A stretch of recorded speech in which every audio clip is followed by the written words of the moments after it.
Good morning, dear students. Today, I'm welcoming you in this video series lecture.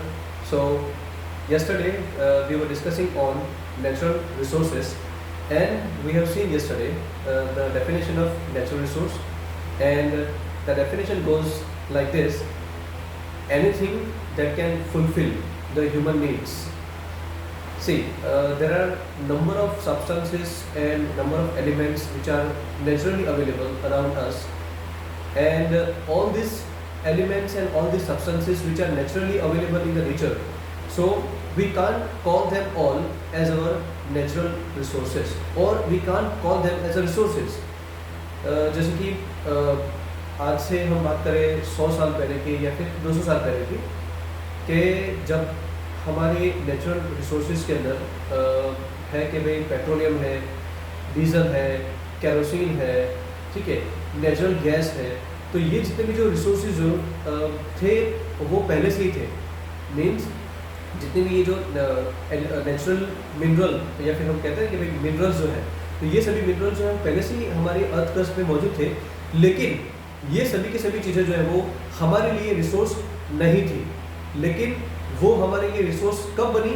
जब human being ने उसके लिए technology develop करी, और उस टेक्नोलॉजी का इस्तेमाल करके हमने ये सभी चीज़ों को इस्तेमाल में लाना शुरू किया, तब जाकर ये हमारे लिए रिसोर्स बनी।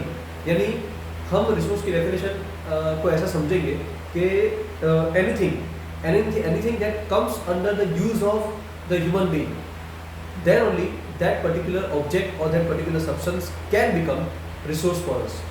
Otherwise ऐसी कोई भी चीज़ जो सिर्फ है लेकिन वो हमारे लिए किसी काम की नहीं है, या फिर हमने अब तक ह्यूमन बीइंग ने उसका इस्तेमाल नहीं सीखा है, तब तक जो है वो हमारे लिए वो चीज़ रिसोर्स नहीं बन पाएगी। अच्छा, कल के वीडियो में हमने देखा था कि उसके इस्तेमाल देखे थे। We have seen the uses of the resources. तो यूजेस ऑफ द रिसोर्सेज में हमने देखा था resource can be use as a food, resource can be use as a raw material, right, and resources can be use as a energy source. तो ये हमने देखा था, और वो हमने कल मैंने आपको बताया था, ये जो क्वेश्चन है वो आपको एग्जाम में 3 मार्क्स में आ सकता है। तो रिसोर्स की डेफिनेशन और उसके जो यूजेस है उसके एग्जाम्पल के साथ, तो वो आपको लर्न करने अच्छे से। चलो, आज के वीडियो में हम देखेंगे कि the types of the resources के उसके टाइप्स क्या क्या है। तो देयर आर, अच्छा देखो, रिसोर्स के जो मेन जो दो टाइप्स है ना, तो वो दो टाइप्स ऐसे हैं कि resources can be classified broadly into two different category. The one category is resources, natural resources, and the second is man made या फिर ह्यूमन मेड रिसोर्सेज। अब नेचुरल रिसोर्सेज में ऐसे हैं कि जो चीज़ हमें नेचर से मिली है वो सभी चीज़ों को हम नेचुरल रिसोर्स कहेंगे, और मैन मेड में है कि जो भी चीज़ें जो हमने बनाई है, ठीक है, तो वो चीज़ों को हम मैन मेड रिसोर्स कहेंगे, जिसमें आता है buildings, roads, factories, right, even the religion also, ठीक है। तो ये सभी की सभी चीज़ें जो है वो मैन मेड रिसोर्स में आती है। और बाकी जो चीज़ें हैं जैसे कि मिनरल ऑयल वगैरह है, तो ये हमने नहीं बनाया है, लेकिन वो नेचर ने हमें दिया है, इसीलिए ये नेचुरल रिसोर्स का हिस्सा है। चलो, अभी हम रिसोर्सेज को आगे और ब्रॉड कैटेगरी में देखते हैं। तो रिसोर्सेज, तो यहाँ पे टाइप्स ऑफ रिसोर्सेज के अंदर आप देख सकते हो कि on the basis of the ownership. वैसे तो रिसोर्सेज की जो टाइप्स हैं उसमें ये सबसे पहली कैटेगरी है कि on the basis of the ownership resource can be classified. तो on the basis of the ownership, even on the basis of the distribution, resources can be classified into 4 more categories.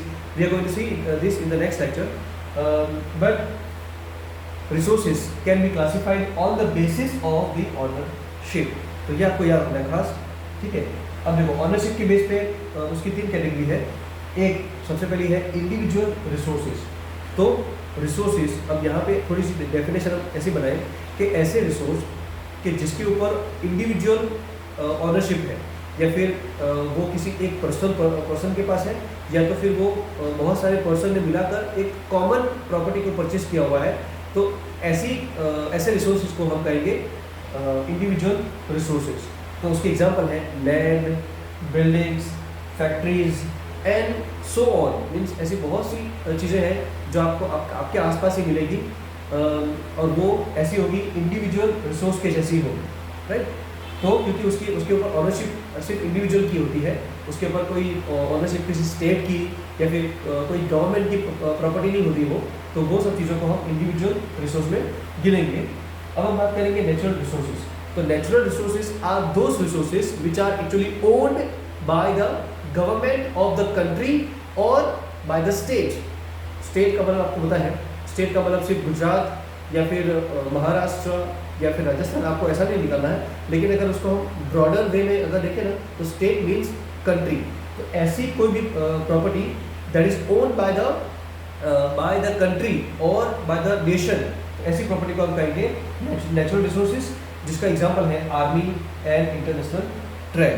तो ये दो category. और हम next देखते हैं global resources, यानी ऐसे रिसोर्सेज जो जिसकी ऑनरशिप किसी एक पर्टिकुलर कंट्री के पास नहीं है, but that is good for everyone, means that is actually that can be used by all the different countries all across the world. यानी कि ऐसी कोई भी चीज़ जो कॉमन गुड के लिए या फिर फॉर कॉमन वेल बीइंग अगर वो इस्तेमाल में आती है, तो ऐसी प्रॉपर्टी को हम ग्लोबल रिसोर्स में कहेंगे, क्योंकि उसके ऊपर कोई एक पर्टिकुलर कंट्री जो है वो अपना ऑनरशिप नहीं क्लेम कर सकती, ठीक है। यानी कि कोई भी दुनिया की कोई भी कंट्री जो है वो अपना इंडिविजुअल जो है ऑनरशिप का क्लेम वो उस चीज़ पे नहीं कर सकती है, इसीलिए ऐसी चीज़ों को हम ग्लोबल रिसोर्स के अंदर डालेंगे। तो जिसकी हम एग्जांपल जो है, यहाँ पे एग्जांपल नहीं है लेकिन आप एग्जांपल लिख सकते हो कि जैसे कि ये जो एयर है, एयर हवा, तो हवा के ऊपर तो किसी की ऑनरशिप नहीं होती है। उसके बाद है ओशंस एंड सीज के जो कॉमन वेल बीइंग के लिए इस्तेमाल में आते हैं, जिसके ऊपर ऑनरशिप सबकी है, किसी एक पर्टिकुलर कंट्री की नहीं कहलाती है। तो ये दो एग्जांपल थे, वो थे ग्लोबल रिसोर्सेज के। तो ये थे हमारे टाइप्स ऑफ रिसोर्सेज और the basis of the ownership. पहला है इंडिविजुअल, दूसरा है नेशनल और तीसरा है global. Hope you have understood and the further category of the type of resources on the basis of the distribution we're going to see in the next lecture.